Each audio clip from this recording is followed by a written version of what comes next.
যেদিন প্রধানমন্ত্রী শেখ হাসিনা আসবে সেদিন আমরা খাতা ওপেন করব, আমাদের রেজিস্ট্রি খাতা। আপনাদের নামে বিচার হবে। 1 লাখ 2 লাখ না, 2 কোটি 3 কোটি না, বাংলার 12 কোটি 16 কোটি মানুষ আপনাদের বিরুদ্ধে দাঁড়াবে। সেই দিন আপনাদের কি বিচার হবে সেই জন্য রশি পাকান।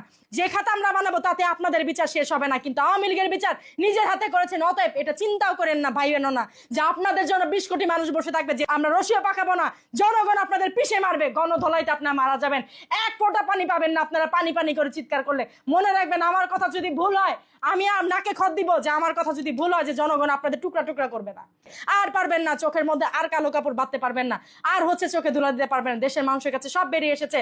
এখন যতই আপনারা বিমুখ প্রচারণা করেন যে শেখ হাসিনার জন্য মোটা দড়ি বানাচ্ছেন, মোটা দড়ি আপনাদের জন্য বানান। কারণ প্রধানমন্ত্রী শেখ হাসিনা পর্যন্ত আপনারা কেউ অপেক্ষা করেননি যে আমাদের দেশে তার যে কর্মীরা আছে তাদের বিচার পর্যন্ত আমরা অপেক্ষা করি। যেদিন শেখ হাসিনা আসবে তার নেতা কর্মীদের বিচার হবে, তার আগে আপনারা নিজেদের বিচার নিজেরা করেছেন। আপনারা তাদের মেরে কেটে পিষে ধর্ষণ করে মাটি চাপা দিয়ে তাদের জায়গায়